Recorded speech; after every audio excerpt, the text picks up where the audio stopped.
katika maisha yetu. Na ni katika Yesu Kristo tunaomba na kuamini. Pigia Yesu makofi. Muongeze Yesu pia.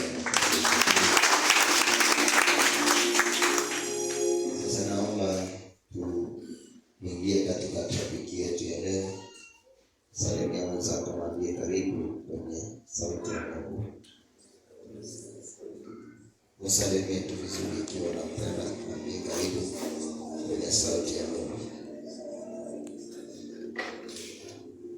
Amekukaribisha. Nimesema asante na nimesema nini? Naomba ujipatie relaxation. Relax kabisa na upate tutaelewana sisi wote. Just relax kabisa na tutapata pamoja. Now, nataka tuingie katika topic yetu ya leo. Leo ikiwa ni ibada ya Roho Mtakatifu na moto katika ubatizo.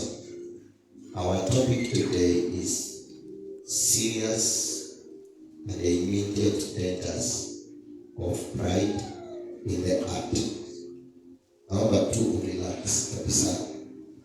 Jambo hili limekuwa likinisumbua sana, na vile nikiwa na mawazo ya rohoni mara kwa mara, sababu kuna uwezekano mwanadamu akae duniani, na baada ya kukaa duniani hivyo basi ana mahali pengine pa kwenda isipokuwa jehanamu.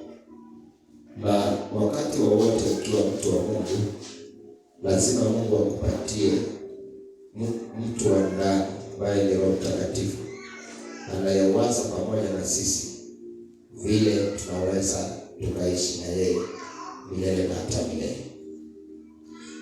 Wakati topiki kama hii inaingia kwetu mioyoni, haileti kingine, inaleta tu uzima wa milele. Pigia Yesu makofi mazuri. Na ikiwa kabisa utasikiliza mpaka mwisho, I tell you, kuna kitu kitamea ndani yako na kuna kitu kitaongezeka ndani yako, na utahisi uko karibu na Yesu na tayari anga ya Mungu inatutawala. Pigia Yesu makofi. Kwa hiyo hakuna siku mwanadamu atakuwa karibu na Mungu isipokuwa kwa kujua sheria zake.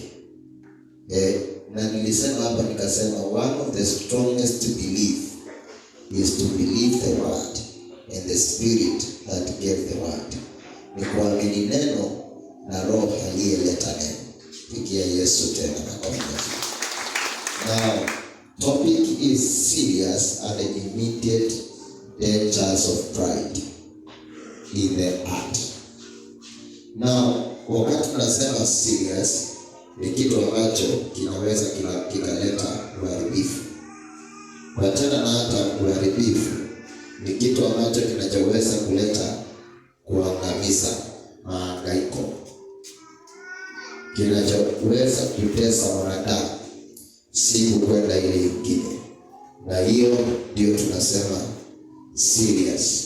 Nikiandika pale immediate, inamaanisha matokeo inaweza kuwa kwa sasa ama kwa siku zijazo. Na pale nimeandika dangers. Dangers ni hatari. Bwana Yesu asifiwe. Danger ni kitu ambacho kiko na hatari, kiko na madhara. Mtu asipochukua kile tunaita kwa Kiingereza precautions, usipochukua hatua ya kujikinga, kinaweza kikaleta madhara sana. Kwa hiyo tukisema dangers ni madhara, pale mwisho kumeandikwa pride in the heart.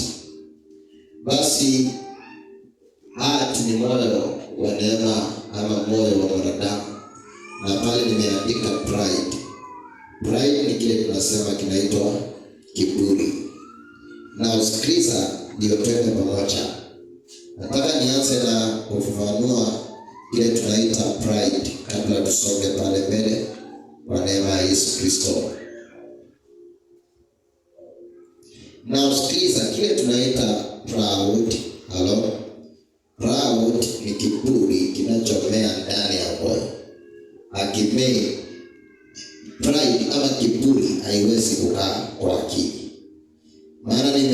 nimefungua Biblia Genesis to Revelation, nikitafuta kwa njia gani kiburi inaweza kuwa kwenye akili, lakini nikaona kiburi inaweza tu kuwa kwenye moyo, na ikiwa kwenye moyo inaweza ikaleta tatizo sana katika mwanadamu.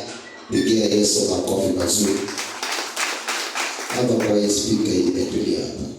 Now, sikiliza twende pamoja. Kiburi, kile tunachoita kiburi kinamea ndani ya moyo wa mwanadamu. Kinamea ndani ya moyo wa mwanadamu. Na basi kutoka hapo kinaweza kikaleta madhara sana. Na usikiliza twende pamoja ili tuweze kuelewana sisi wote. Nini tunaita kiburi? Nataka nitumie mtu mmoja tu kwa mfano ili tuende pamoja. Leta ile kiti hapa. Na nataka nikuonyeshe kile kinaitwa kiburi tukisonga pale mbele kwa neema ya Yesu Kristo. Tuseme huyu ni carpenter mama. Exxon kuja hapa usikae pale. Tuseme huyu ni carpenter amekuja hapa. Tukiendelea, sikiliza ile speaker kama inatoa sauti. Na angalia hapa. Hii ni kiti. Hiyo tunaona hapa mbele ni kiti. Pigia Yesu makofi mazuri. Na huyu ni carpenter. Akishatengeneza hii kiti na kiti iwe nzuri, sikiliza, ndani yake anaweza akahisi kitu kinaitwa furaha.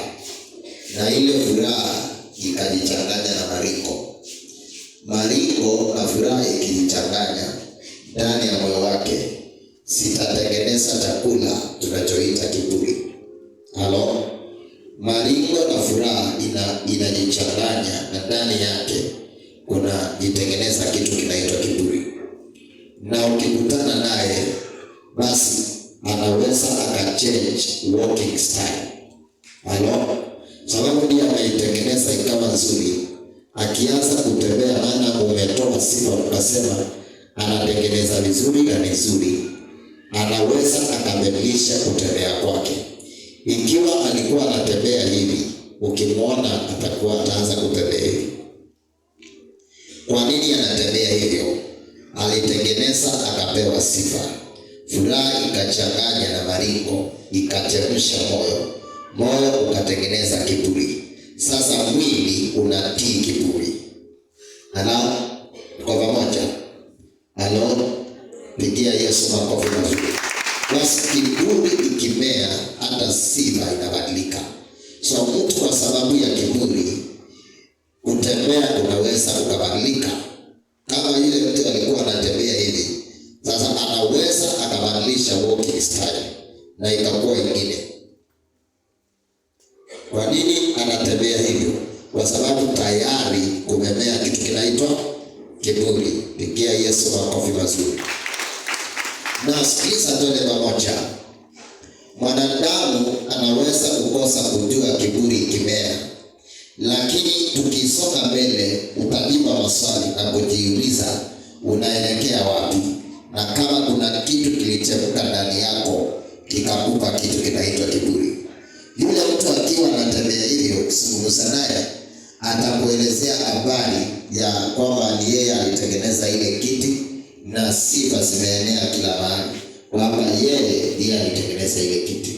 Na hiyo tunasema kwamba kwa yule carpenter Jackson sasa kumemea kitu kinaitwa kiburi. Pigia Yesu makofi mazuri. Mfano mwingine ni kwamba wale watoto wengine wasichana wako primary school au grade 6 to secondary, ukimpatia nguo nzuri inayomeremeta, anaweza badilisha hata sauti ya kuongea. Ikiwa alikuwa anakuita mama umenituma wapi, ukimletea ile nguo, sauti ya kuongea inaweza ikabadilika. Mami umeniita, hajakuita. Kwa nini? Furaha imechanganyika na maringo. Sasa sifa imetoka katika moyo, imetengeneza kitu kinaitwa kiburi. Pigia Yesu makofi mazuri. hii behavior inaendaga wapi na inatokaga wapi? Ukishawaza inamea kwenye moyo, alafu kulingana na vile utakaa sasa, watu watajua kwamba ama Mungu na mbingu itajua kwamba kuna kiburi. Pigia Yesu makofi mazuri. Si kama tuko pamoja mpaka hapo? Wangapi tuko pamoja mpaka hapo? Pigia Yesu makofi mazuri. Sokesha hii pale, tusonge pale mbele. Now let us go to introduction. Hapo tu introduction. Naomba uiachie hapo kabisa. Jinguse hapo. Now let us go to introduction. Naomba nisikilize vizuri. Now katika introduction, in the Bible there is a book by the name Obadiah. Now listen, how many chapters we have in the book of Obadiah?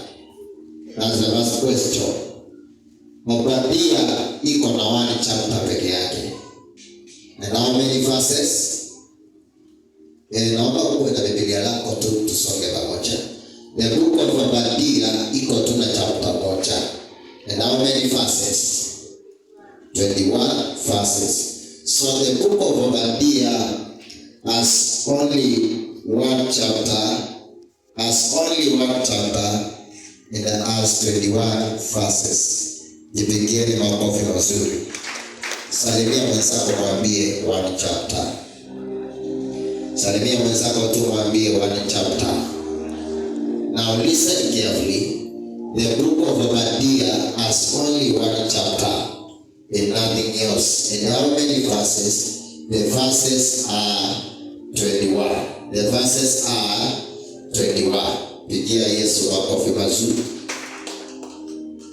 Now sikiliza tukisonga mbele. In this book we see that Obadiah was a prophet. Salimia mwenzako na mwambie Obadiah was a prophet.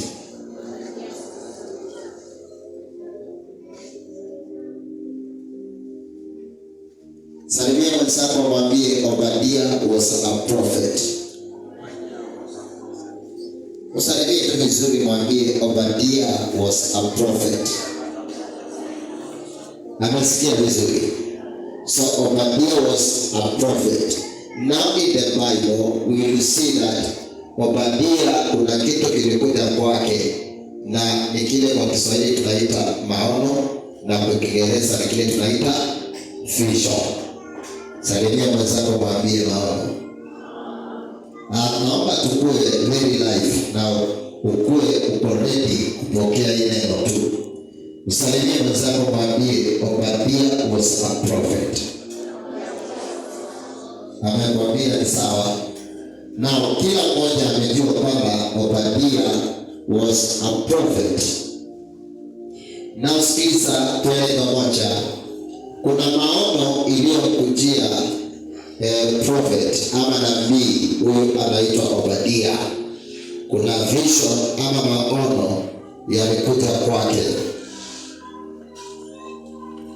Na tukianza kusoma pale katika introduction, tutaangalia Obadiah verse 1 and verse 2.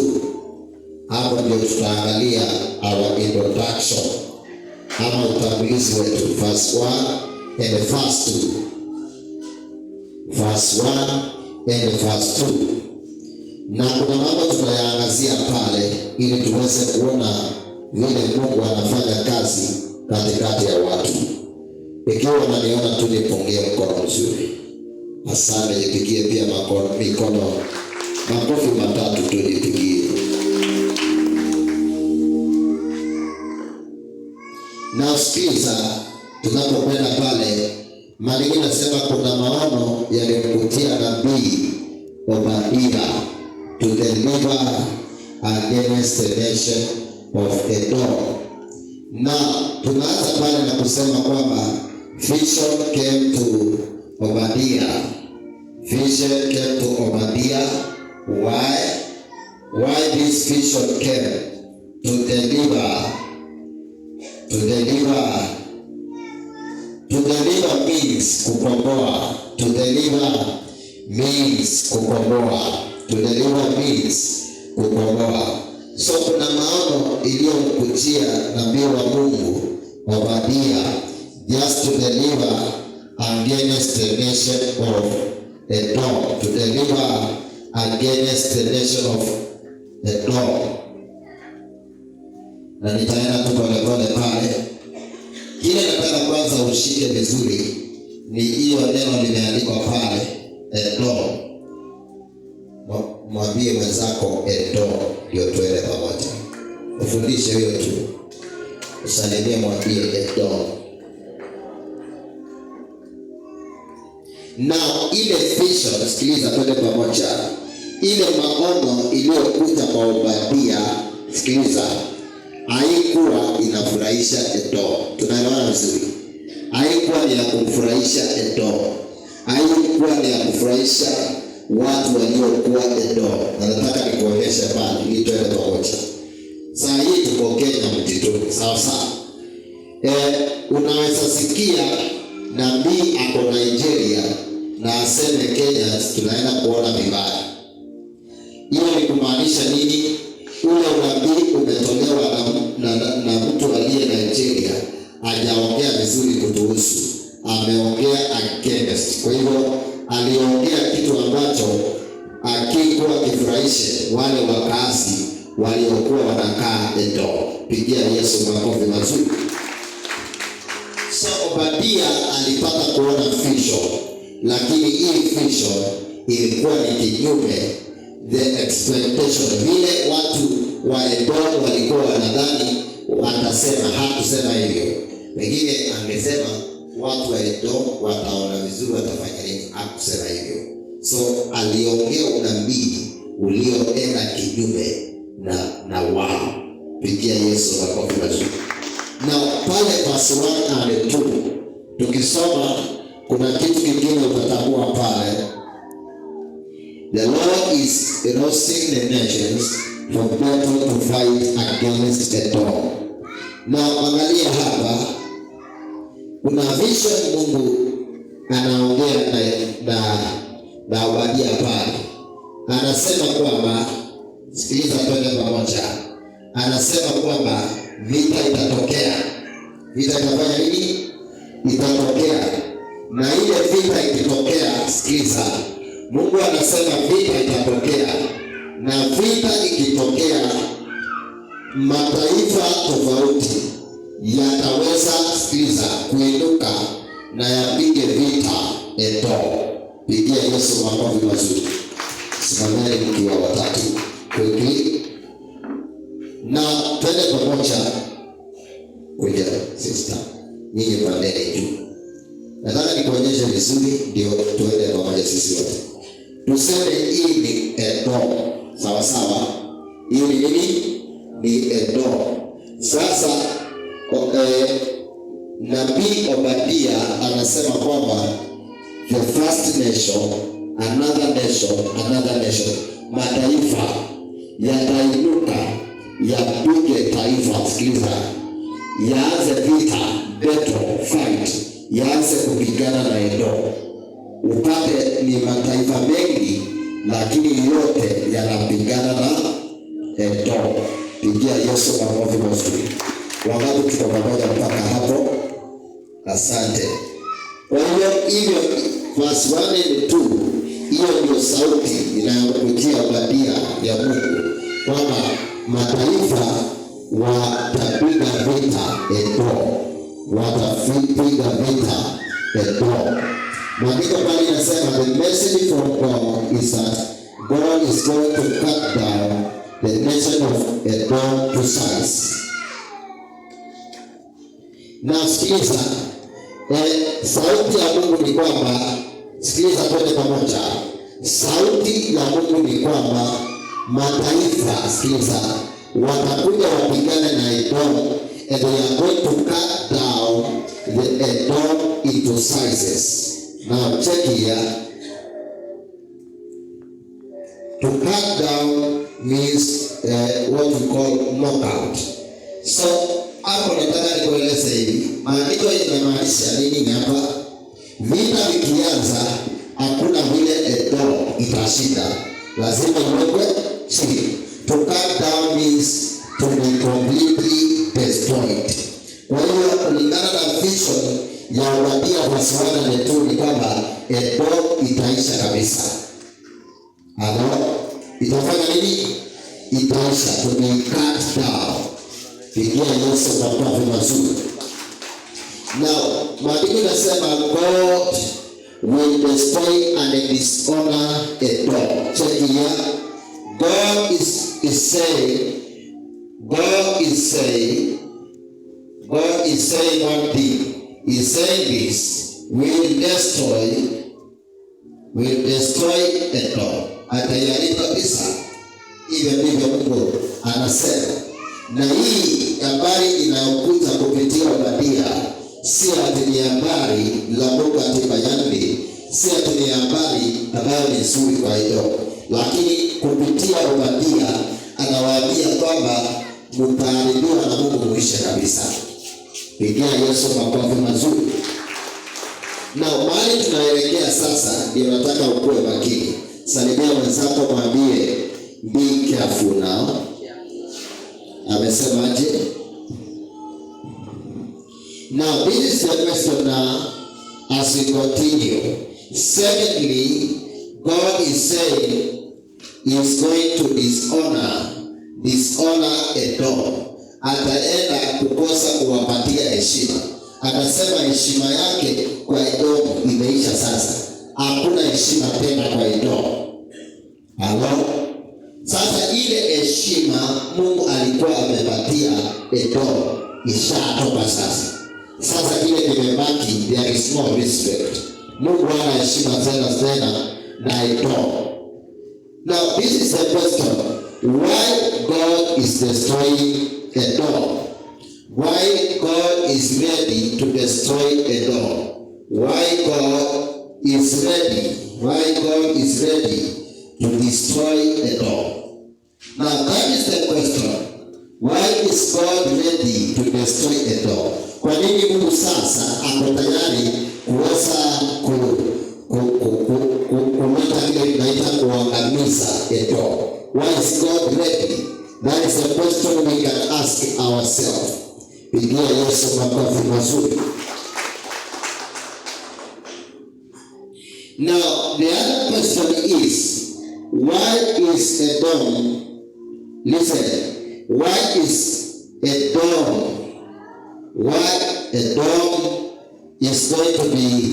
is going to be cut down, Kwa nini sasa Edom inaenda kuharibiwa? Upande sasa haina msaada tena. Listen now to verse 3 and part B. Malagoshi katalabayandi. Pigia Yesu makofi mazuri. Now listen to verse 3 now, or listen to part B. Obadia now, verse 3. That's where we are. Let's go to B. Pigia Yesu makofi mazuri. B, tunaenda kile tunaita the condemnation of pride. The condemnation of pride. Condemnation ni ile tunasema judgment. Hukumu inayotolewa kwa sababu ya kile tunaita kiburi. Na hii tutaangalia verse 3 to 9. Nadhani nitaeleza nikisonga tu. Verse 3 to 9. Tusomewe verse 3. Sasa sikiliza verse 3 tunapokwenda pale. Verse 3 Lipa mushaka talabayandi system. Now tunaweza soma tu. Verse 3 inasema hivi, the pride of your heart has deceived you. Can you read verse 3? Obadia verse 3. The pride of your heart has deceived you. Fika hapo kwanza. The pride of your heart has deceived you. You can write there, The pride of your heart has deceived you. Na nataka nieleze pale, yaani kiburi, maandiko pale inasema na Obadia akitoa unabii juu ya watu wale walikuwa wanaishi Edomu. Verse 3 inasema, akasema na kiburi kilichopo katika moyo ndicho kimewadanganya.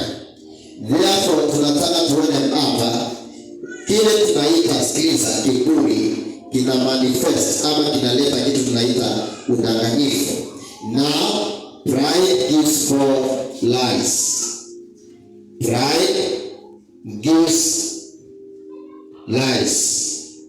Na pale tunaona kwamba kiburi kinaleta mazao, na mazao yake ni udanganyifu. Ndio maana pale Obadia kitabiri anasema kwamba na mioyo yao, sikiliza, mioyo yao ikawa na kiburi, na kiburi ikawadanganya. The pride of the heart deceived them. The pride of the heart deceived them. Pigia Yesu makofi mazuri. Na kutoka hapa tunaona kwamba kitu kimoja, ujumbe wa nabii Obadia ni kuwaambia kwamba, sikiliza, ni kuwaelezea zaidi madhara ya kiburi kilichoko ndani ya mioyo yao. Obadia kama nabii anajaribu kuwaeleza, sikiliza, matokeo ya hasara ya kiburi. Na matokeo ya kwanza ni kwamba kiburi kitaleta kile tunaita udanganyifu. Kwanza kitawadanganya. The pride will deceive them, and then they will forget God. Pigia Yesu makofi mazuri. Now as we continue in the same verse, we will see the problems of pride. The problems of pride. Shida moja ambayo tunaona pale ya kiburi ni kuleta kile tunaita udanganyifu. Udanganyifu unajaribu kuchipuka. Kwa nini? Unachipuka na kuleta kitu kinaitwa udanganyifu. So kiburi kina mazao yake. Hapa inazaa kile tunaita udanganyifu. Na hii ndio inasumbua Edomu. Now let us see what God is going to do there. Pigia Yesu makofi mazuri.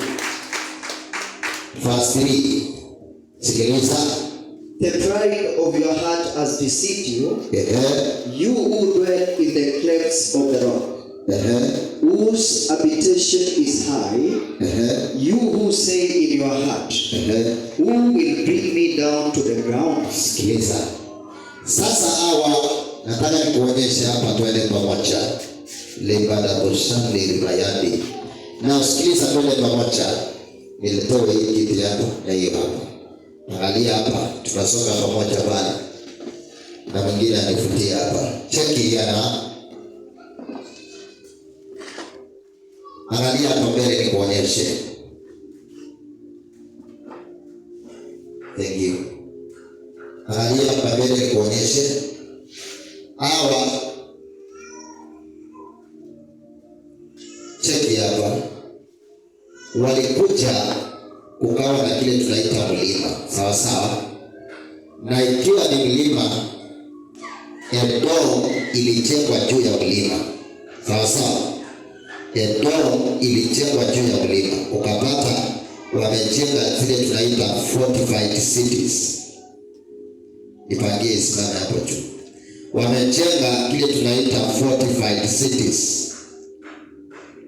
Fortified cities ni miji ambapo ukianza kufahamia hauwezi kufahamia tayari, kwa sababu inaweza kulindwa, iko na ulinzi mkubwa. Kwa hiyo uwezi ukafahamia. Kwa hiyo kulingana na maandiko ni kwamba walijenga juu ya mlima, na juu ya mlima walisungukwa kiasi cha kwamba haungeweza kuwafikia mahali walipo. So mahali walikuwa, sikiliza, wangeona watu wakiwa mbali wakija kuleta vita. Tuko pamoja?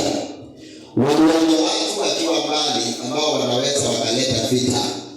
So maana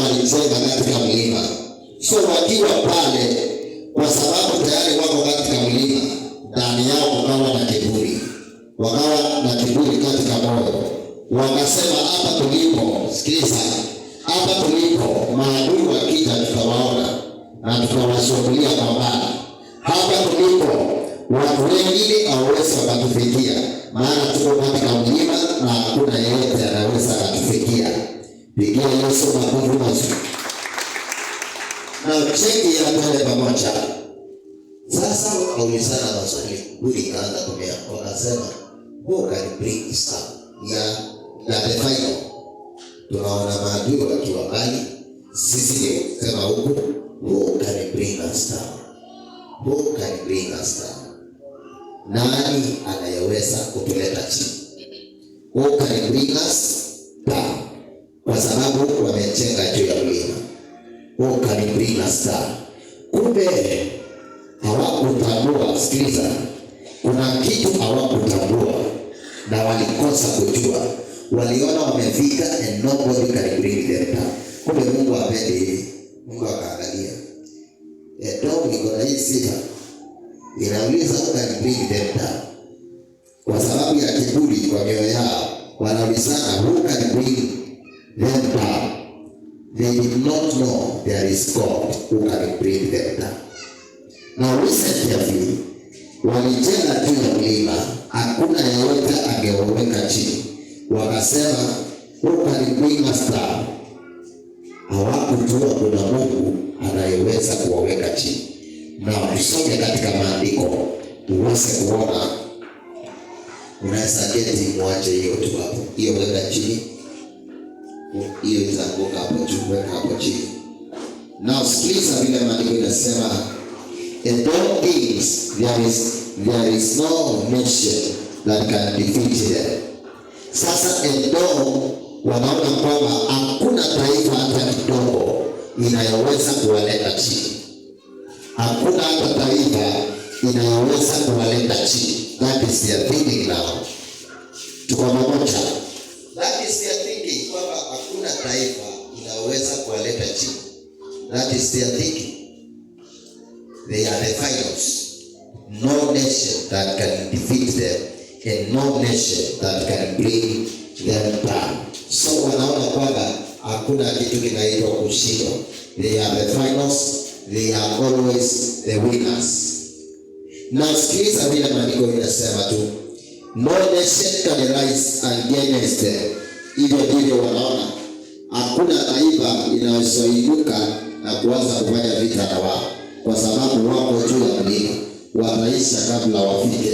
So they think they are the finals. Kabisa wanaona wao ndio kusema. Sasa hawaoni kwamba kuna taifa inaweza kuwaleta chini.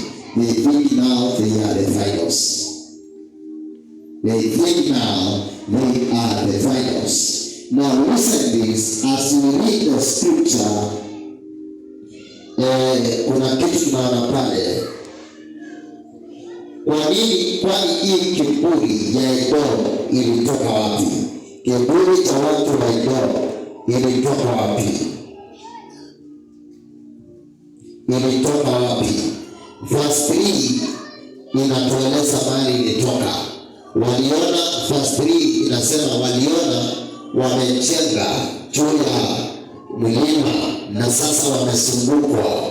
Verse 3 inatuambia wamesungukwa. They are fortified city. Wamesungukwa. Fortified city inamaanisha no one can attack. No one can attack. Ni kama kusema jaribu uone, ukijaribu umeisha. So nobody can attack. So wakati walijua no one can attack, then kiburi ikamea kwao. Kiburi ikaingia kwao kabisa, because they knew no one can attack. Jaribu uone. Fortified city ni zile sasa zimezungukwa, uwezi ukafanya madharau ya kuleta vita, utaisha kuisha. Lakini sasa kutoka hapo kiburi ikamea, wakaona no one can defeat them.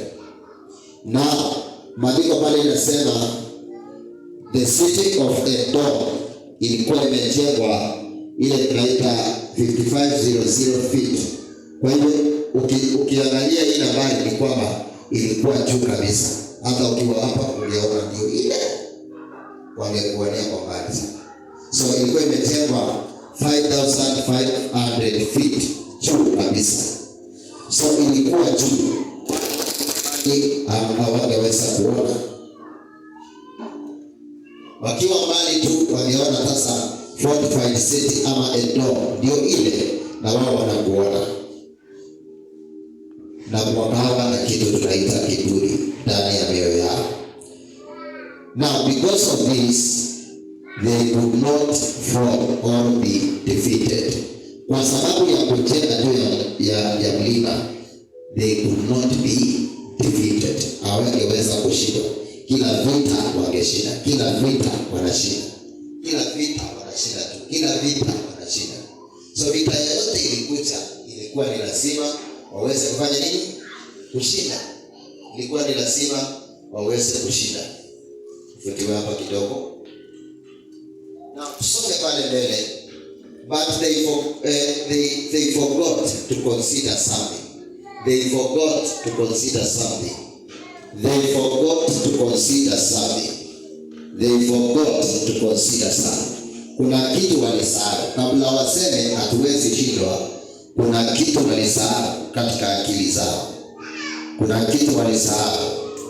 They forgot that the one who rides in the clouds of heaven can bring them down. Now listen. Rides in the clouds of heaven. Walisahau yule anayeendesha mawingu na yule anayepitia katika mawingu. Sikiliza. Angalia kile walisahau pale. Angalia kile walisahau. Pigia Yesu makofi mazuri.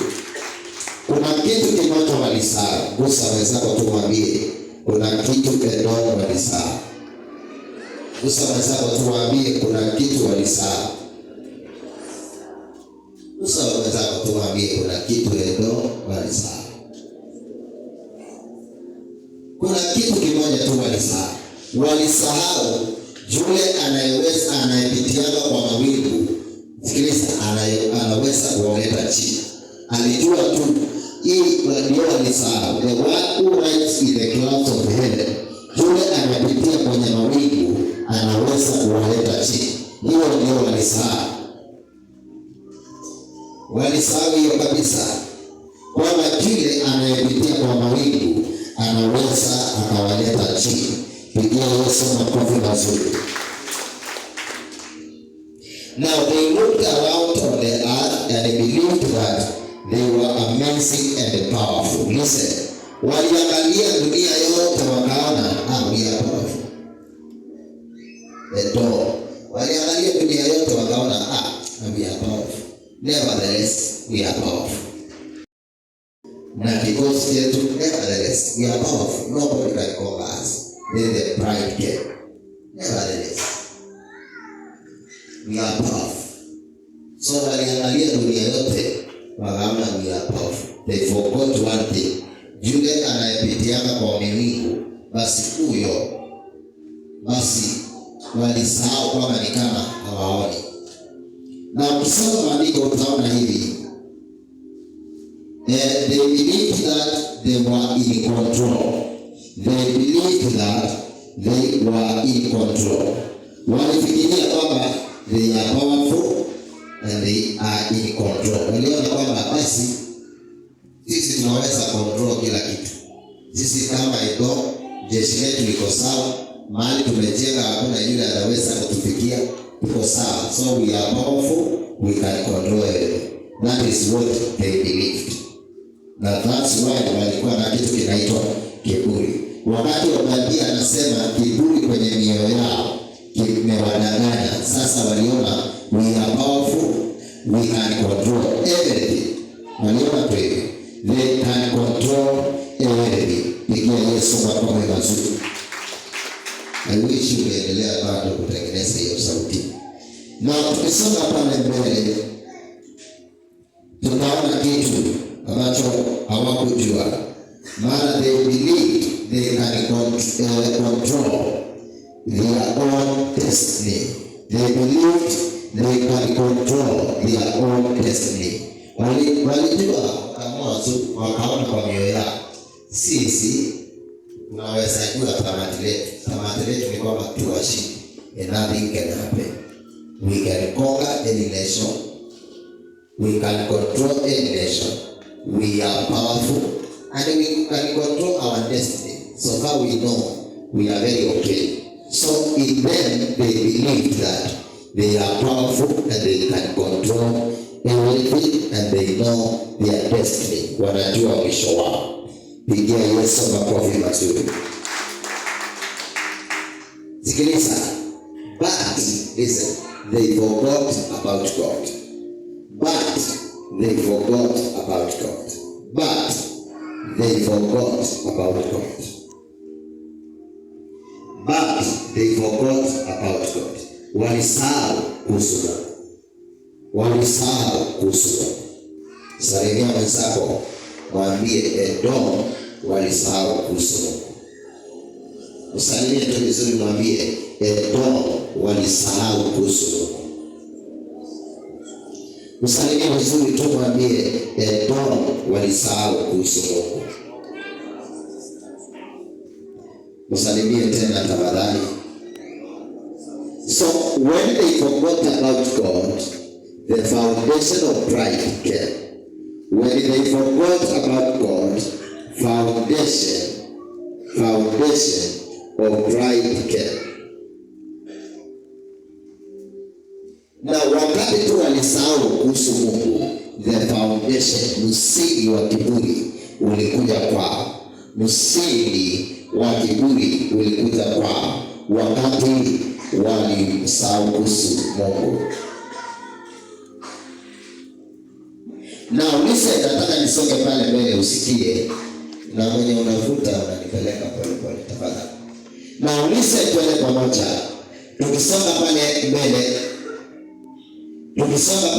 utaona kwamba sikiliza, when they forgot about God, waliposahau kuhusu Mungu, basi hapo ndipo kiburi kilianza. Hapo ndipo kiburi kiliweza kuanza. Na kulingana na maandiko ni kwamba ndio kiburi kiingie, kuna kitu inakuja kwa moyo. We do not need God. We do not need God. Once kwa moyo wa binadamu amesema kwamba I do not need God, kwa njia ya kujua ama kutojua, kiburi huwa inaanza. Tuko pamoja? Wakati kwa moyo you forget God, then next kwa moyo unasema I do not need God, then kiburi inaanzia pale. Edom waliona kwamba they are powerful, they can control nation, no one can attack them. Then wakaona we do not need God, we are very much okay. So anytime mtu anaona kwamba ama anytime inafikia mahali society ama nchi ama dunia inaona kwamba we do not need God, kiburi inaanzia pale. So hawa walifika mahali wakaona we do not need God, and then pride came. Kiburi ikaanzia pale. Now sikiliza, believing that we do not need God automatically ni kama kusema tuko na kiburi. Kwa kufikiria kwamba sihitaji Mungu, automatically ni kama kusema niko na kiburi. Pigia Yesu makofi mazuri.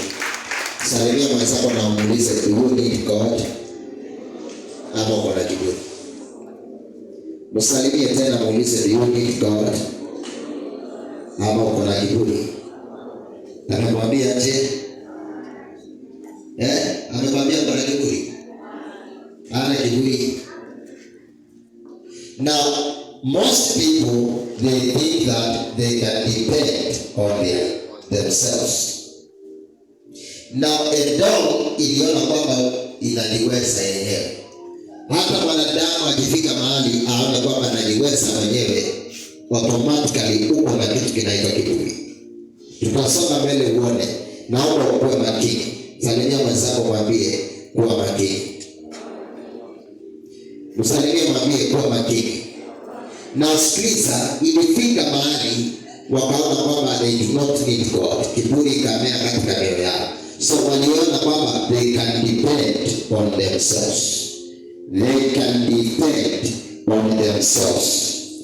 Now, the moment you believe on your strength, wakati umeamini nguvu zako, tayari uko na kiburi. Edom iliamini nguvu zake, kikosi cha askari na mahali imejengwa, tayari Mungu akasema hiyo ni kiburi. Now the moment, wakati wowote umeamini nguvu zako, iwe ni nguvu ya pesa ama nguvu ya mjengo, sikiliza, ama nguvu ya mwili, sikiliza, automatically hiyo ni kiburi. Sikiliza kwa pamoja, Yohana kama. Now Yohana akiamini nguvu zake, the power of muscles, the power of the brain, sikiliza, tayari tunaweza sema Yohana, sikiliza, ako na kiburi. Wakati mtu ameamini nguvu za pesa, sikiliza, zake, ama nguvu ya kazi yake, sikiliza, ama nguvu za mwili wake, sikiliza, ama nguvu za mali zake, hauhitaji kusema ati yule mtu hana kiburi. Tayari yule mtu ako na kiburi. Watu wa Edom waliamini kikosi cha askari, sikiliza, wakaamini mahali wamecheka, sikiliza, na wakaamini elimu yao, na Mungu akasema wako na kiburi katika mioyo. Tutaona vile Mungu alifanya. Pigia Yesu makofi mazuri. So hawa watu waliamini. Pia sisi tunaweza kuamini nguvu zetu, our muscles. Ukifanya hivyo unaona I am powerful. Ukinichokoza nitakuonyesha, nitakuinua juu, because of the power of muscles. Kuna wengine wanasema kwamba in their brain kuna kikosi cha askari kama kikosi cha Edom kiliamini kwamba tunajua vita, tunajua jinsi ya kutengeneza bomu, tunajua jinsi ya kulipua, jinsi ya kushika AK-47 tunajua. Kwa hiyo hatuhitaji Mungu, we have our wisdom. Then now let us go step and see what God did with them. Now, there is something there. When we believe in our own abilities, that shows we are pride. Ukiamini katika kile tunaita your ability. What is ability? Ni vile your power, your strength, vile unaweza ukafanya according to the capability of money you have, according to the capability of muscle power, according to the capabilities. Sikiliza, ni kama kusema kwamba uko na mjengo unaweza ingia watu, ama unaweza rent watu 100. Yani you have an house, uko na unaweza ingia watu 100 times 3000. Hiyo ni pesa ngapi? Hesabu Yohana, hiyo ni pesa ngapi? Tunaona niko juu. Edom walikuwa hivyo. Kikosi yetu hakuna yule anaweza shinda. Edom walisema hivyo. Unaonaje? Wakiwa kule tunawaona, tunawalipua wanaishi. Na Mungu akasema wako na kiburi. Wako na kiburi. Now let us continue there and see what the Bible says. Walisema we are self-sufficient. Tunajitosheleza sisi. Now the sad thing is that pride is glorified in culture. Now kuna kile tunaita culture. Culture ni utamaduni, vile watu wanaishi. Now kwa Edom, ama in this city of Edom, their culture ni kwamba walikuwa na kikosi cha vita. So they gave glory in their culture. Maana hakuna yule askari alikuwa na vita kuliko wao. So jeshi lao ilikuwa na vita. So that was their culture. Now maandiko yanasema kwamba walijipa utukufu kwa sababu ya kile tunaita their culture. Na kutoka hapo wakawa na kitu tunaita kiburi. Now listen. Kuna kitu katika Biblia tunasema kinaitwa independent. Independent ni mtu ambaye, sikiliza twende pamoja, anaona kwamba anajiweza mwenyewe kama Yohana. Tuseme Yohana ni mtu tajiri, hapo na kila kitu, mpaka bodyguard. anaweza sema niko independent. Sawa. So ile hali ya kuwa independent inafanya ipatie kitu kinaitwa kiburi, kwa sababu ya kuwa independent. Na Edom ilichukua kitu kinasema independent, na sasa kiburi ikamea juu yao. Yaani hawahitaji msaada popote pale, basi na kiburi ikaingia kwao. Pigia Yesu makofi mazuri. Now notice that the things the people of Edom took pride are the same things that we take pride as individuals.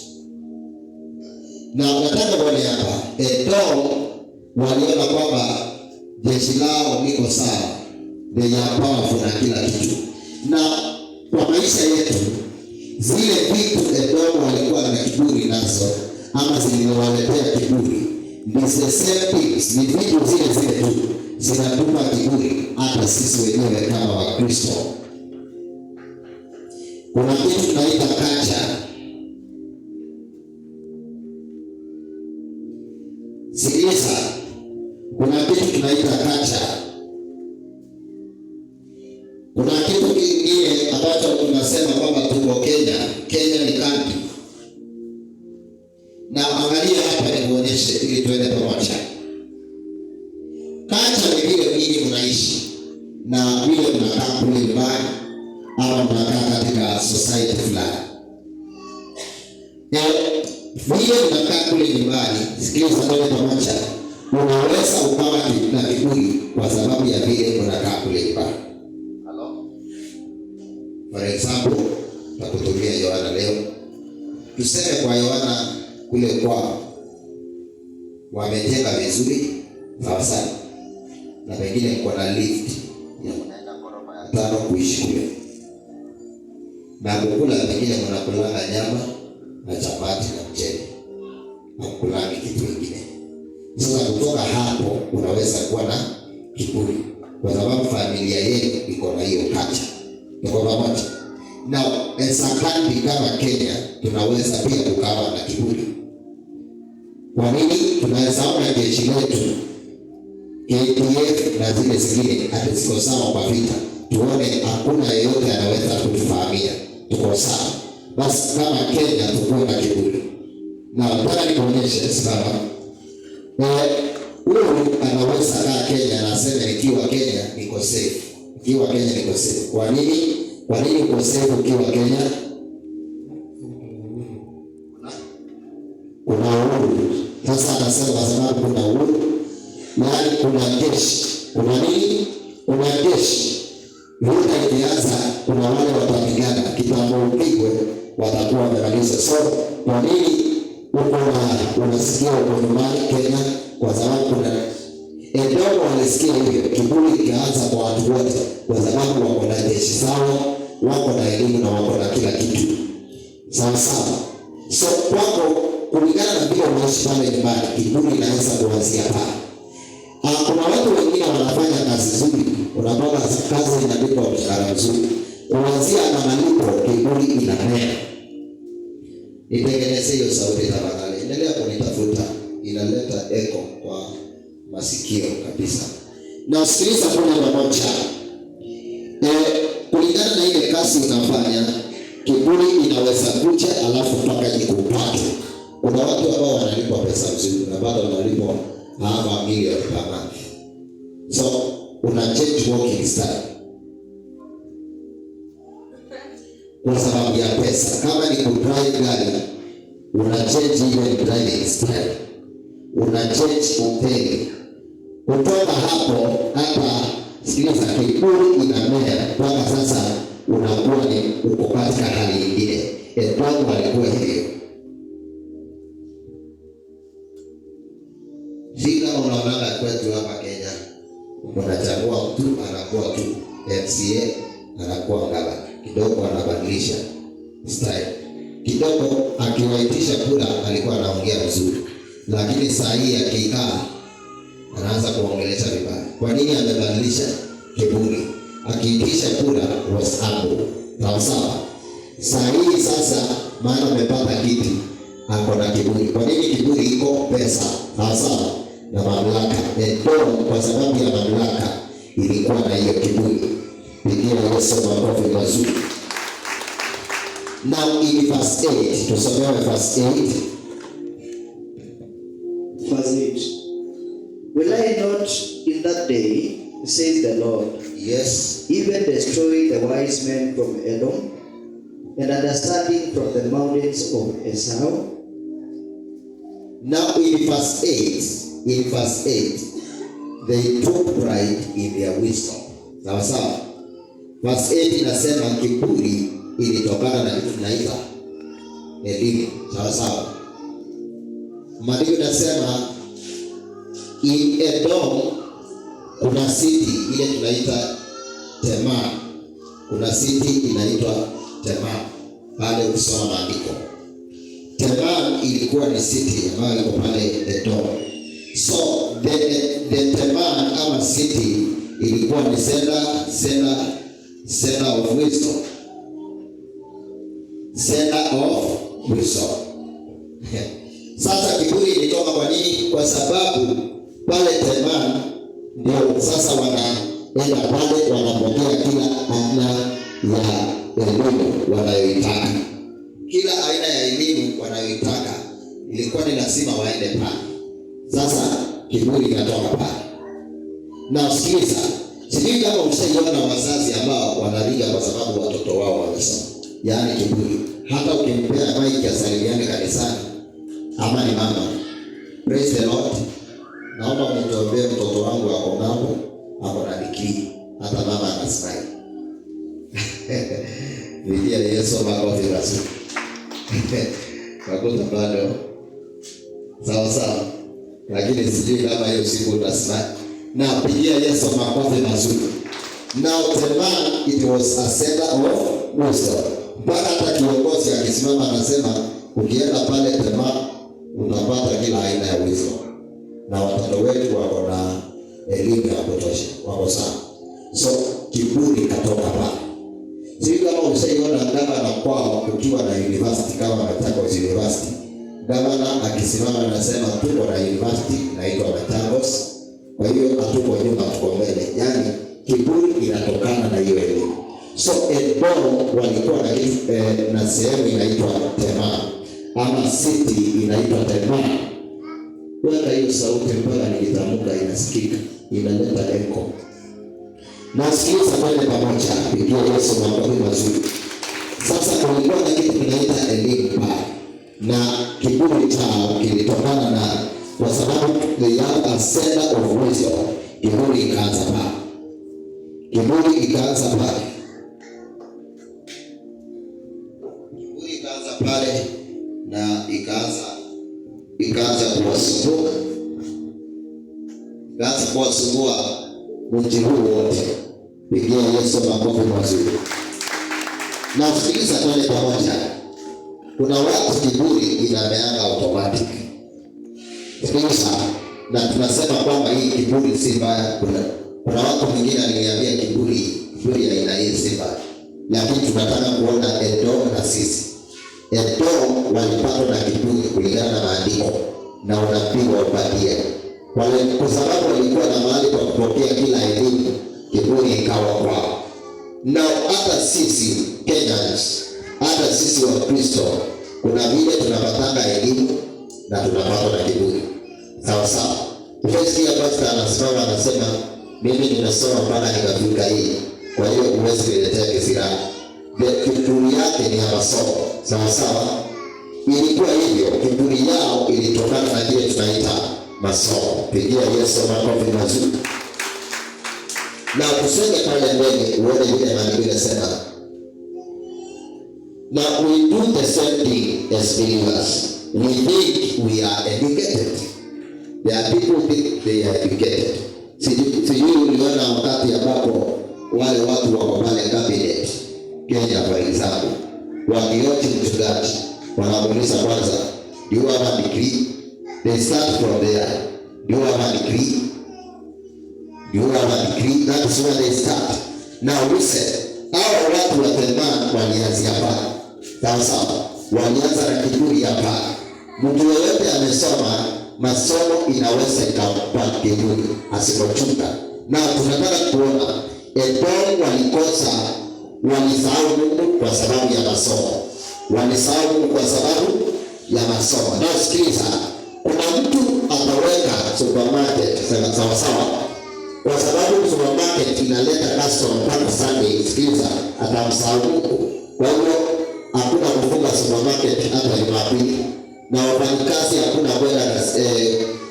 hakuna kwenda kanisani. Kiburi inamea kwa yule mtu ako na supermarket, sababu amesoma, pengine ako na elimu ya supermarket na ako na pesa. Kiburi inamea. Sasa watu sasa wanafungiwa kule, hawaendi kuabudu Mungu sasa tena, na hata yeye haendi. Kiburi inaanza sasa. Hawa watu wa Temana hapa Edom walikuwa na hiyo kiburi. Kiburi ikamea kwa sababu they had a center of wisdom. Na kuna siku nyingine nilikuwa nafikiria mimi kama mwalimu. Sisi kama mwalimu, unapata kule shuleni, kuna shule zingine hasina kuabudu Sunday, na kwa sababu ya elimu ile tunapokea pale, tunafungia watoto wetu kuabudu, wasome mpaka Sunday. Ni afadhali wasahau Mungu na wakumbuke nini? Masomo. Na nikaona tunaweza kuelekea pale Edom ilielekea. Hata wazazi wengine wanasupport, wanasema mtoto asome 24/7, lakini mambo ya Mungu no. Nikaona this is dangerous. We are trying to forget God na kiburi inachipuka. We are not totally different from Edom. Edom they hate the man. Wakajisifu kwa sababu ya elimu yao. Pigia Yesu makofi mazuri. Na tukisoma pale mbele maandiko yanasema, sometimes we may think that we are knowledgeable and informed. Na katika usomi kuna kile tunaita predecessors. Bwana Yesu asifiwe. Nataka uweze kuona katika sinema. Kuna mtu anazaliwa, anapata kwao, wakizaliwa wanasomanga wanakuwa lawyers. So baba yake tayari hapo na vile tunaita farm ya lawyers. So ukisoma kazi iko. So yule mtu akisoma ana haja na Mungu, maana anajua akimaliza kazi babake atampa kazi. Sawa sawa. So ako na ile kiburi. Sasa hana haja na Mungu. Nataka nieleze mfano mwingine. Kuna wale watu ambao, sikiliza moja kwa moja, wanazaliwa. Ukishazaliwa unajua kwetu, sisi kwetu tukizaliwa, sisi sikiliza, ni lazima tuende ng'ambo tukapate kazi kule. So hatuhitaji Mungu. Tayari kuna njia. They forget God. Na kiburi inaingia. Pigia Yesu makofi mazuri.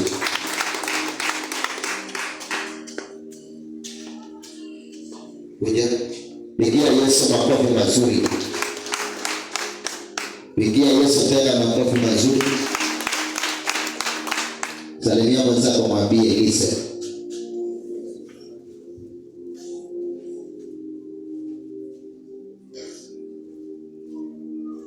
Pigia Yesu makofi mazuri.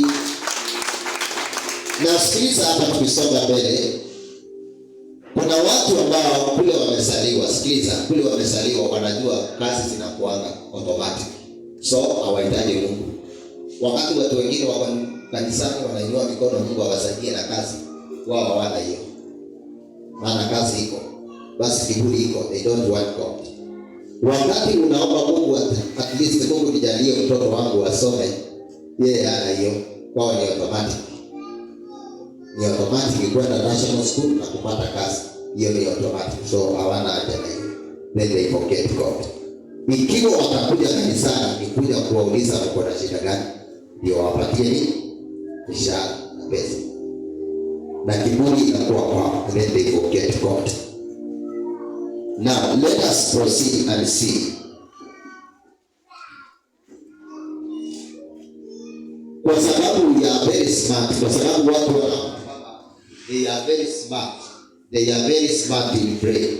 Then they forget about their God. There are people who think they are very smart in prayer, in mind, while we are. Then they forget about God. forget about God totally. Pigia Yesu makofi mazuri. Unaweza simama kidogo, simama tu mahali ulipo.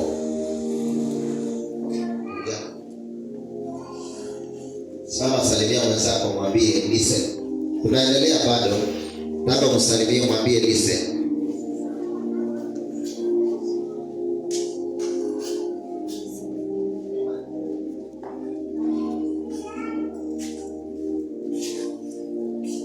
Salimia mwenzako, mwambie listen the word. Mwambie aketi. Pigia Yesu makofi mazuri. Now listen as we proceed there. There are people, listen, katika nchi yetu ya Kenya and all over, kwa sababu ya elimu they have forgotten God.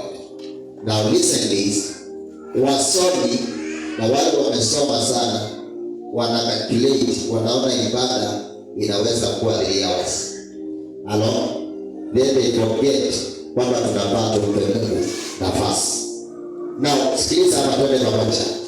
Msomi atakaa chini akalculate, aone, sikiliza, aone anaweza pia, sikiliza, kuwaita kwa mkutano wake Sundays. Sikiliza, kwa sababu ya elimu yake anaona kwamba hakuna haja ya Mungu.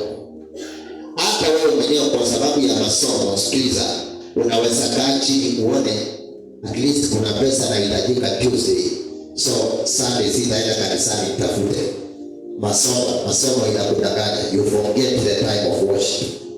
Pigia Yesu makofi mazuri. Elimu, the people of the door, they had education. Na ile elimu iliwadanganya na wakawa na kiburi. Basi sisi tutochunga, elimu itatudanganya. Na ikitudanganya tunaweza kuwa na kiburi na tumwache Mungu. We may plan and think according to education and then forget about God. There are people, listen, kuna watu wanaweza kuwa kanisani, listen, wanakaa chini wanakakileti masaa, listen, then wakikakileti masaa wanaona nitaenda 2 hours alafu niende shughuli za biashara. I make money, naona Sundays kuna customers.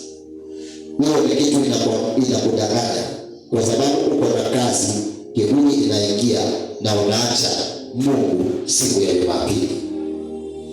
Hiyo ndio ilifanyika, wanaenda fast, hiyo ndio ilifanyika wakati wa Idoo, na bado ndio inarudia yenyewe. Pigia Yesu makofi mazuri. Now in verse 7 and 8, tusome verse 7. Verse 7, sikiliza verse 7 vile inasema. Verse 7, the Bible says, yes, all the men in your confederacy shall force you to the border. The men at peace with you shall deceive you and prevail against you. Those who eat your bread shall lay a trap for you. No one is aware of it. Verse 9. Verse 9. Then your mighty men, O Teman, shall be dismayed, to the end that everyone from the mountains of Esau may be cut off by slaughter. Fika hapo. Sasa kwa sababu ya kiburi, Mungu ameanza kazi yake. Amesema kwamba the military, angalia hapa, military shall be destroyed. Dismay, it is to destroy. Now sasa Mungu ameanza kazi yake. Aliona kiburi ndani ya watu wa Edom. Sasa ameanza kazi yake. Munalinda na military, itaiharibu. Itaharibiwa yote. Munalinda na jeshi, itaharibiwa, itauawa yote. Na itauawa na kina nani? Maana inasema you are allies, you are neighboring nations. Ndio itamaliza. Sasa Mungu aliona kiburi kwao na akasema kwa sababu unalinda na jeshi, itaiharibu. That is verse 3. Ukisoma pale mbele utaona kwamba they think that their might will save them from any attack.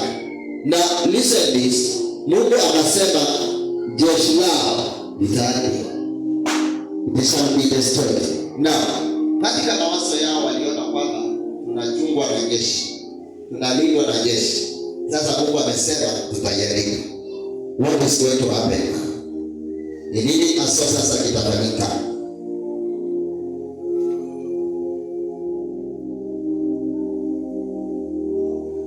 Now listen this.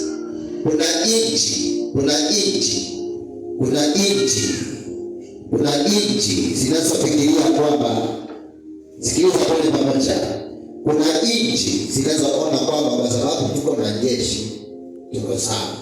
I tell you, Edom iliona hivyo na baadaye iliharibiwa kabisa. Now listen this. Kuna inchi zinaona kwamba tuko na jeshi tuko sawa.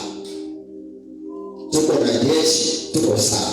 Kuna watu ambao wanaona kwamba Kenya tuko na jeshi tuko sawa. Tukiwa na jeshi hatuko sawa.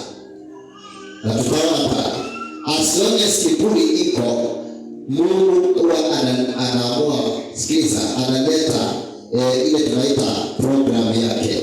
Sasa kwa Edom aliona wanaringa na military, wanaringa na jeshi. Sasa Mungu akaamua kuleta kile tunaita uharibifu. Tafadhali hiyo sauti. Na sikiliza, tukisonga pale mbele. Tusomewe verse 9. Then your mighty men, O Teman, shall be dismayed, to the end that everyone from the mountains of Esau may be cut off by slaughter. Now, listen this. Mungu aliamua kwamba ataiharibu jeshi lake. Now listen. A nation is not strong because of military. Nation is not strong because of military. Now listen. Hakuna jeshi, atusemani kwamba jeshi, ama hatuwezi sema kwamba nchi imesimama kwa sababu ya jeshi. Hatuwezi sema kwamba jeshi imesimama, ama hatuwezi sema kwamba nchi imesimama kwa sababu ya jeshi. Lakini sikia, tukienda mbele, nchi yetu kama Kenya inaweza simama kwa sababu ya Mungu. Hatuwezi sema kwamba wewe uko na kazi kwa sababu uko na mtu wenu alikupeleka kazi. Hapana, ni kwa sababu Mungu ako pamoja nawe.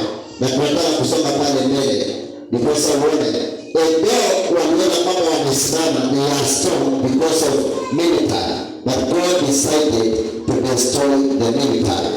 Pigia Yesu makofi mazuri. Now we have seen this in our previous study. Tuliona kwamba wakati, sikiliza kwa pamoja, wakati Yerusalemu, sikiliza, ilikuwa inafahamiwa, maandiko yanasema, na watu walipofahamiwa walikuwa wanataka msaada pale Edom, lakini walipoenda kutafuta msaada pale Edom, maandiko yanasema kwamba hata hawa Edom walikataza wana wa Israeli kujificha kwao, na wakakataa wana wa Israeli wakiweza kuwasaidia. Gideoni aliomba msamaha kwao, wakakataa, wakasema hapana, tukusaidie. Wakaomba msaada, wakakataa. Kwa nini? Kwa sababu ya kiburi. Wanasema sumbukeni Edom, mwende kule, msipitie hapa. Hata njia ya kupita hakuna kujificha, walikataa. Kwa sababu ya nini? Kiburi. Kwa sababu ya kiburi. Verse 11. Someone verse 11. Verse 11.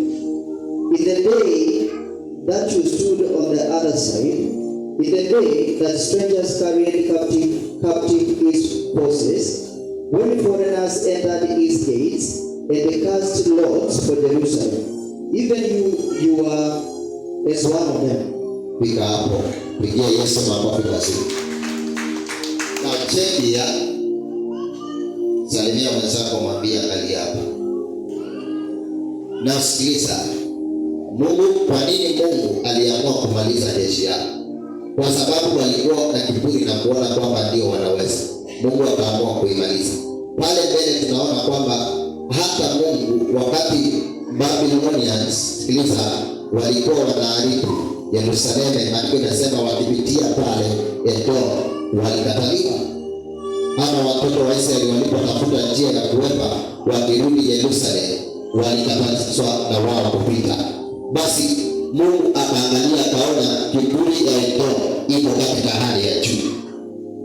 Iko katika hali ya juu. Na ndiposa anachukua hatua ya kuadhibu, ya kuweza kuangamiza. Now listen this.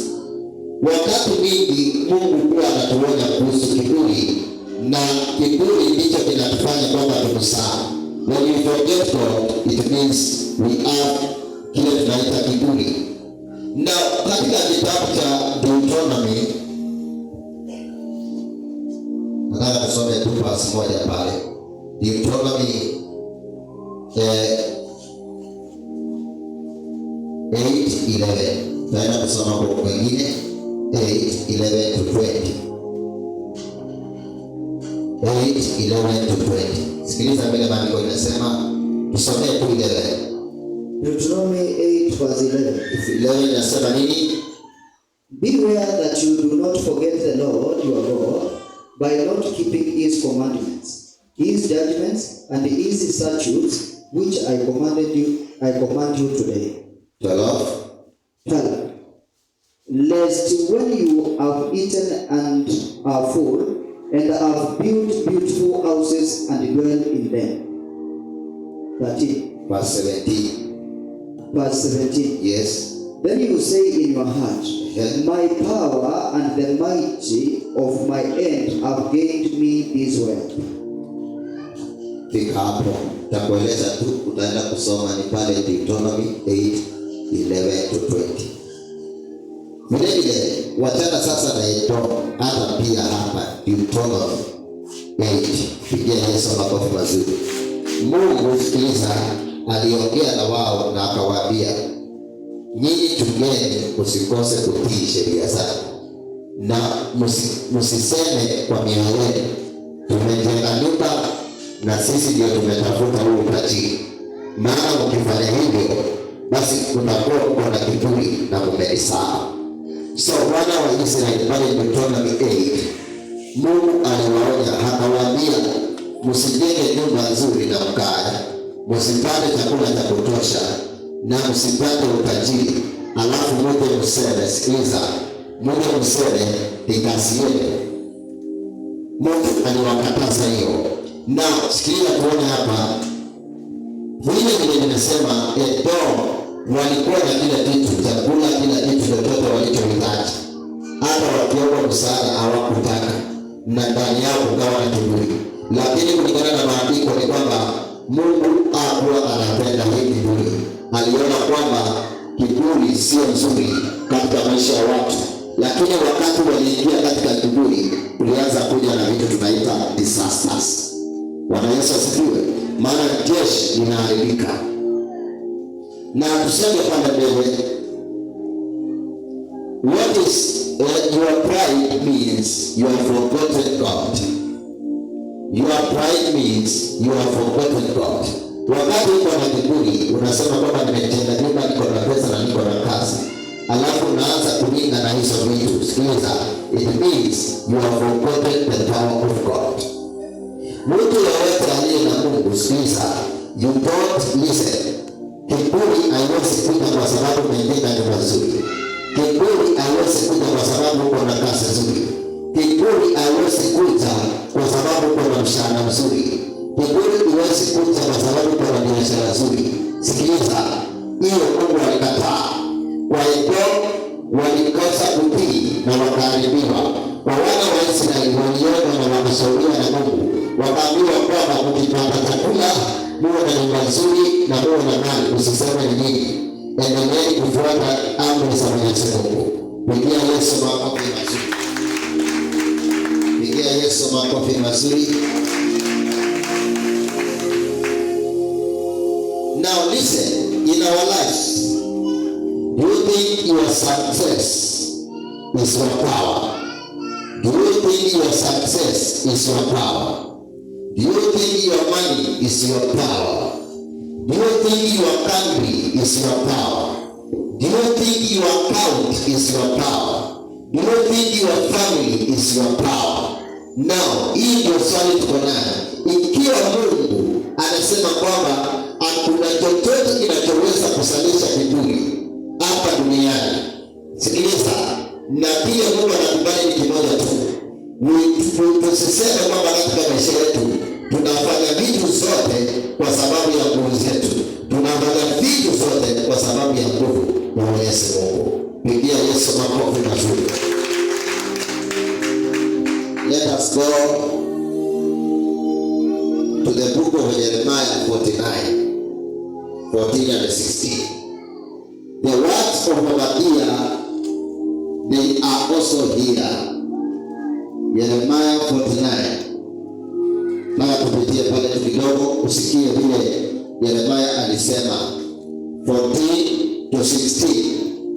14 to 16. Jeremiah chapter 49 verse 14. Verse 14 to 16. Yes. I have heard a message from the Lord, Nimesikia ujumbe kutoka kwa Bwana, and an ambassador has been sent to the nations. na kuna mtume ametumwa katika taifa. Gather together, Kusanyeni pamoja. come against her, and rise up to battle. Verse 15. Verse 15. For indeed, I will make you small among nations, despised among men. Verse 16. 16 ya mwisho. Your fearlessness has deceived you, the pride of your heart. You who dwell in the clefts of the rock, who hold the height of the hill, though you make your nest as high as the eagle, I will bring you down from there, says the Lord. Fika hapo. Bwana Yesu asifiwe. Na usikiliza. Achana sasa na Obadiah, pia Jeremiah 49:14 to 16. Anaongeleshwa na Mungu kuhusu Edom. Sawa sawa. Anaongeleshwa akiambiwa kwamba wamejiinua na kiburi kutoka kwa moyo wao na Mungu atawaleta chini. Now, maandiko hapa inasema wameniinua juu kama vile mwewe inko. Lakini maandiko inasema atawaleta chini and they will be smaller. They will be smaller than any other nation. Na maandiko pale inasema mataifa yatakuja na yaweze kuangamiza Edom kwa sababu ya kile kiburi kiko mahali pa. Pigia Yesu makofi mazuri. Now God has already prophesied against Edom. Kwa hiyo amesema kwamba Edom lazima iishi kwa sababu ya kiburi, lazima iishi. Na huyo ni Mungu anasema kwamba itaisha kwa sababu ya kiburi kilicho ndani ya mioyo yao na kilicho katika ule mji. They did not listen to the warning and they did not repent.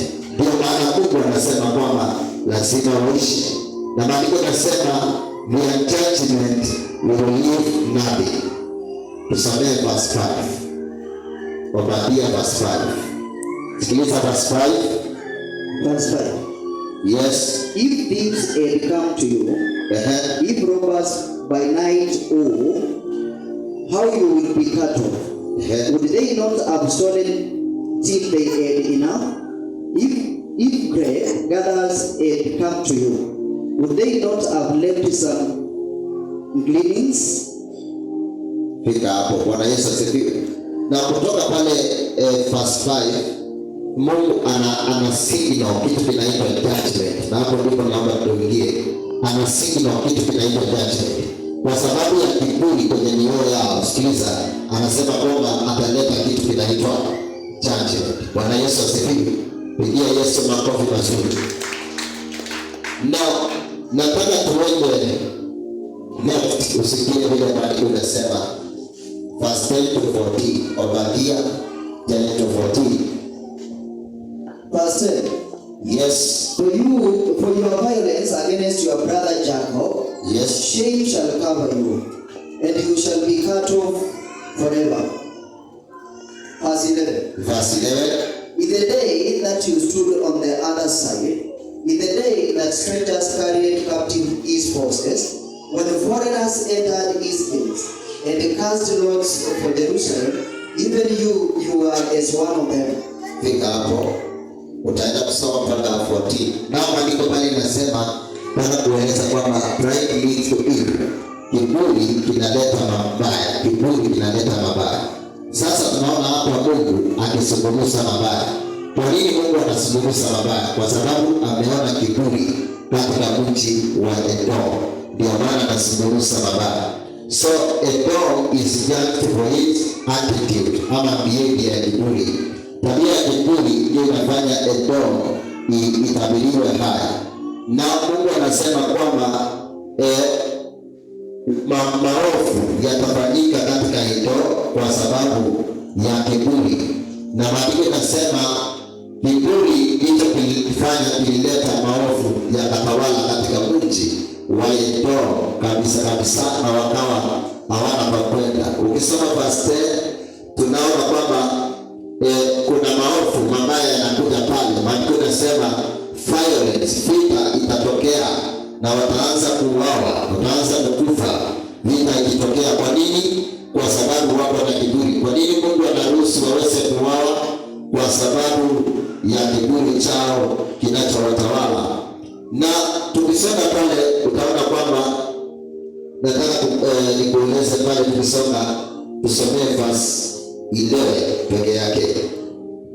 11 says this: in the day that you stood on the other side, in the day that strangers carried captive his forces, when foreigners entered his gates and cast lots for Jerusalem, even you were as one of them.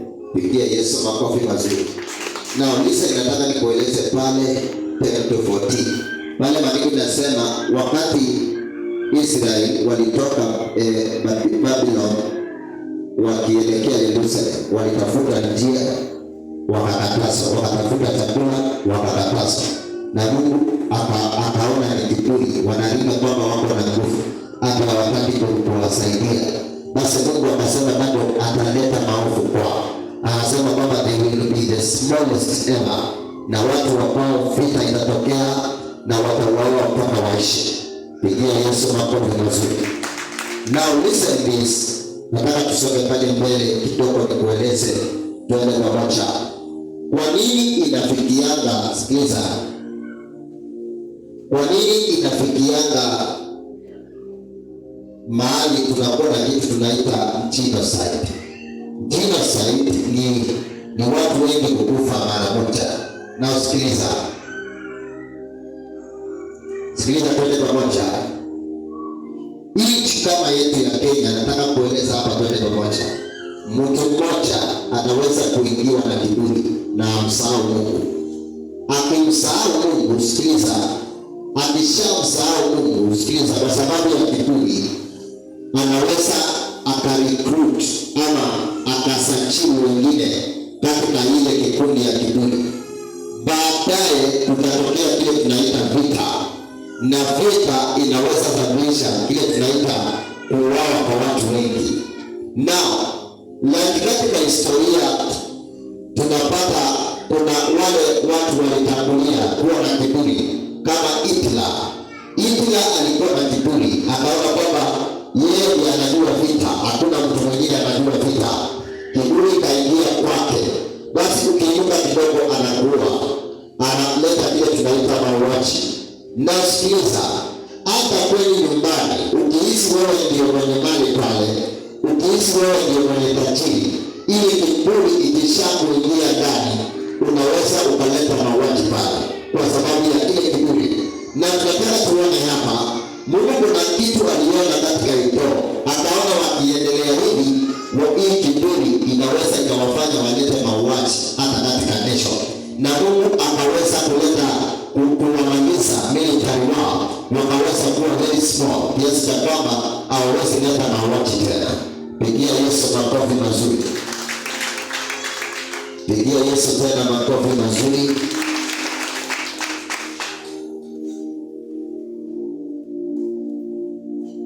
Nataka tusomewe somewhere as we continue to finalize. Verse 12 and 13. Verse 12 and 13. Verse 12. Yes. But you should not have gazed on the day of your brother, in the day of his captivity, nor should you have rejoiced over the children of Judah, in the day of their destruction, nor should you have spoken proudly in the day of distress. Verse 13. Verse 13. You should not have entered the gate of my people in the day of their calamity. Indeed, You should not abgate on their affliction in the day of their calamity, nor lay hands on their substance in the day of their calamity. Pigia Yesu makofi mazuri. Na Mungu pale anasema wakati Yuda walikuwa wanateseka, wanaambiwa kwamba hawangelinda, wangewasaidia. Bwana Yesu asifiwe. Na hawangeweza hawangefaa kufurahia wakati wanateswa, wangeingilia katikati na kuweza kuwasaidia. Lakini kwa sababu ya kiburi hawakusaidia hata chochote. Waliweza kuwakataa na wakawaachilia ili waendelee kuangamia. Now listen as we continue. Kiburi kinaweza kukufanya usisaidie mwenzako. Kama hawa Edom walikuwa na kiburi, wakakosa kusaidia wale wengine. So kiburi kinaweza kukufanya usisaidie wenzako. Na kwa nini? Unaona kama hata usipomsaidia atakusaidia na nini? Lakini hapo Mungu huwa anaingilia katikati. Na tutaona verse 15. Maandiko yanasema nini? 15. For the day of the Lord upon all the nations is near. As you have done, it shall be done to you. Your reprisal shall return upon your own head. Verse 16. Verse 16. For as you drank on my holy mountain, so shall all the nations drink continually. Fika hapo tu. Pigia Yesu makofi mazuri. Na kuna kitu pale nataka uone. Kwamba hawa Edom, sikiliza, walikuwa na kiburi, wakakosa kusaidia their neighbors wakati vita vilikuwa vinaendelea. Sikiliza, maandiko yanasema pale, Obadia kataburi akasema, kile mlifanyia wengine bado mtafanyiwa, na mtapigwa vita na mtaona msaada wa mtu yeyote. Na sikiliza, Edom hawakujua kwamba Mungu anaweza kuendelea katikati na uweza, sikiliza, kuwaleta chini. Waliona hakuna nchi inaweza ikawaleta chini, lakini Mungu alitumana ili waweze kuwekwa chini. Na tukisoma pale maandiko yanasema, na siku inakuja kwa watu wote, sio kwa Edom peke yake. Maandiko yanasema kwa Edom siku ilikuja, wakaadhibiwa, wakafanywa kuwa kitu kidogo tu na wakaisha. Na pale kwenye mpaka 16 maandiko yanasema, na siku itakuja kwa watu wote. Siku itakuja kwa watu wote, na ikija kwa watu wote, chochote ulifanyia wenzako bado kitafanywa katika maisha yako. Na sikiliza kwenda pamoja, ushajiuliza hata siku moja wakati unaishi na wenzako? Nataka nikupatie mfano hapa. Maandiko yanasema, you will drink kile, you will drink, utakunywa kile, sikiliza, utakunywa kile ulipatia wengine wakunywe. Na sikiliza hapa, kulingana na Mungu pale Edom hawakusaidia wengine na wao hawakusaidiwa. Na maandiko pale inasema hukumu inakuja kwa watu wote. Hukumu inakuja kwa watu wote. Yeyote atasaidia wenzake, basi hukumu itakuja kwake. Na sikiliza kwa pamoja, ukiangalia sisi kama believers tumeingiwa na kile kitu tunaita kiburi. Kwa sababu kweli uko na pesa, unaona kwamba hata neighbor anayeteseka hakuna siku utamhitaji katika msaada, na kiburi inamea, unakosa kumsaidia. Maandiko yanasema hukumu itakuja kwa watu wote. Ikiwa, sikiliza, ikiwa kiburi itakuja ukosa kusaidia wenzako, hukumu ikija, Mungu atakufanya ukue mtu kidogo sana na upate hata hauna nafasi mbinguni. Na kusomea nafasi hapa. Naomba nitengenezee hiyo sauti tafadhali. Pigia Yesu makofi mazuri. Nisomee verse 16. Verse 16. Yes, sikiliza 16. For as you drank on my holy mountain, so shall all the nations drink continually. Bwana Yesu asifiwe. Sasa hapo Mungu akawaambia kwamba vile hamkuwasaidia wengine, nyinyi hamtasaidiwa. utaisha pia. Jamani, utaisha pia. Now listen this, tunaweza kaa hii dunia uringe na kile ulicho nacho, upate na kiburi, upate uwezi saidia wengine. Sikiliza, kiburi chipuke, matokeo ya kiburi, sikiliza, ni kuangamia. Na hapo Biblia tayari imetabiri. Obadia alitabiri, Yeremia alitabiri, na Prophet John pia aliweza kutabiri. Na hakuna msaada wote kwa mtu yoyote aliye na kiburi. Pigia Yesu makofi mazuri. Angalia Revelation 22 verse 12. Revelation 22 verse 12. Revelation 22 verse 12. Revelation 22 verse 12. Revelation chapter 22 verse 11. Revelation 22 12. Revelation chapter 22 verse 12. Yes. And behold, I am coming quickly, and my reward is with me. Yes. To give to everyone according to his work. According to his work. Ikiwa matendo yale ulionyesha hapa duniani ni ya kiburi, malipo yako ni ya kiburi. Na malipo ya kiburi sio msaada. Sikiliza, ni kuangamia. Malipo ya kiburi sio msaada, ni kuangamia. Basi ikiwa kiburi itamea na upate uwezi kusaidia wengine when you are in position, are you really waiting God to give you what you are supposed to get? Pigia Yesu makofi mazuri. Nataka kumaliza na naomba kila mtu aweze kusimama. Simama tu where you are. Naomba tu usimame. Verse 19 and 20. Tusomee 19 and 20. Tusimame tu.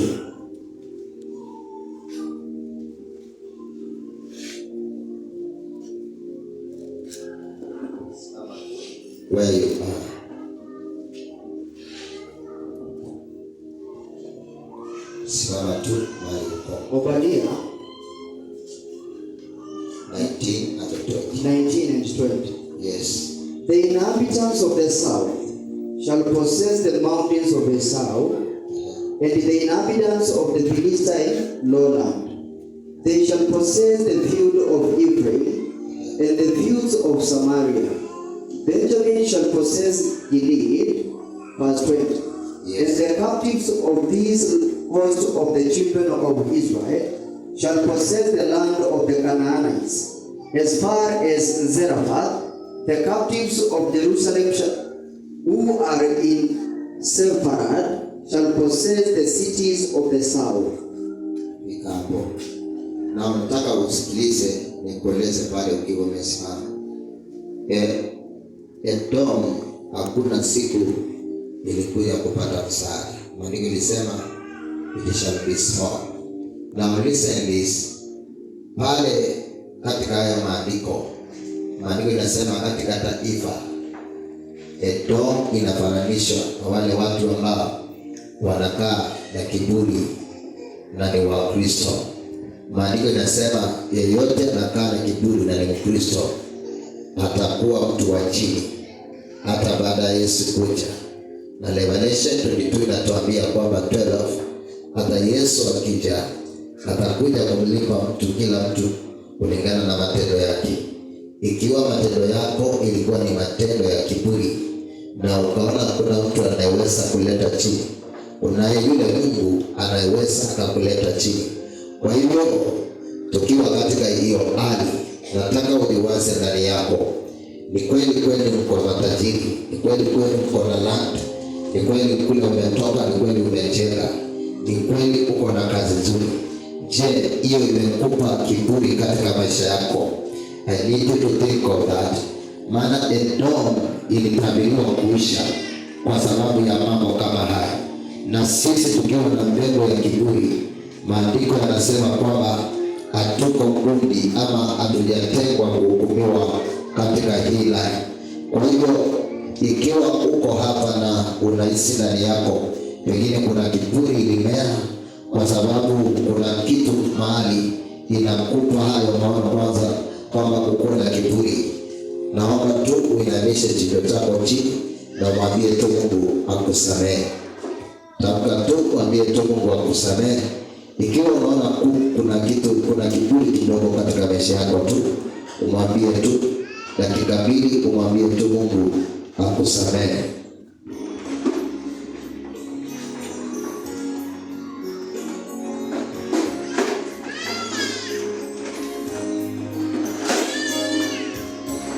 Mungu akusamehe. Ikiwa kuna chembe za kiburi, Mungu akusamehe.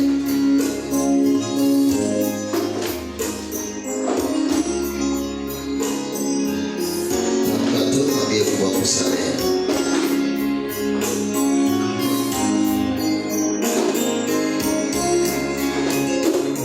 Kuna mikono yako Baba, nikiomba kiburi sikuwe ndani yetu, maana aliye na kiburi hawezi kukuona na hawezi kuona matunda yako. Wengi wetu believers tunalika kwa sababu ya kazi, kwa sababu ya elimu, kwa sababu ya chakula na biashara, na kwa sababu ya nyumba nzuri ambapo wewe ulikataa. Mungu wa Israeli, ikiwa hapa tuko na kiburi chochote kinachotokana na vitu vya dunia, tunaomba msamaha kwa kila mmoja, na ili Mungu ukaweze kutuweka katika njia zako. Maana haupendi hivi. Nasema kwamba ikiwa ni utajiri, tusiwe na kiburi kwa ajili ya utajiri. Ikiwa ni nyumba nzuri, tusikuwe na utajiri na kiburi kwa ajili ya nyumba nzuri. Ikiwa ni nchi iliyo na jeshi nzuri, tusiwe na kiburi kwa ajili ya jeshi letu, lakini tuwe katika vile ulivyosema kwamba we humble ourselves. Na nguvu zako zikatamalaki na pamoja nasi, na ni katika Yesu Kristo tunaomba na tukuamini. Nataka tufanye njia rahisi sana, na tusiende leo namaliza mapema. Nataka tufanye njia rahisi sana. Tutatoa sadaka na fungu la 10, alafu nikwambie vile utaka. Kwa hiyo usiwe na wasiwasi. Nataka tuombe kwa ajili ya sadaka. Let us pray. Father, nashukuru tunapoenda kutoa sadaka zetu kwa siku mbali, Mwenyezi Mungu, na hata kutusamea sisi wote wasipokee. Na katika Yesu Kristo tunaomba na hata kwa leo. Amen. Yeyote ako na sadaka tulete hapa. Mama, tulete sadaka zetu. Tufanye kwa haraka.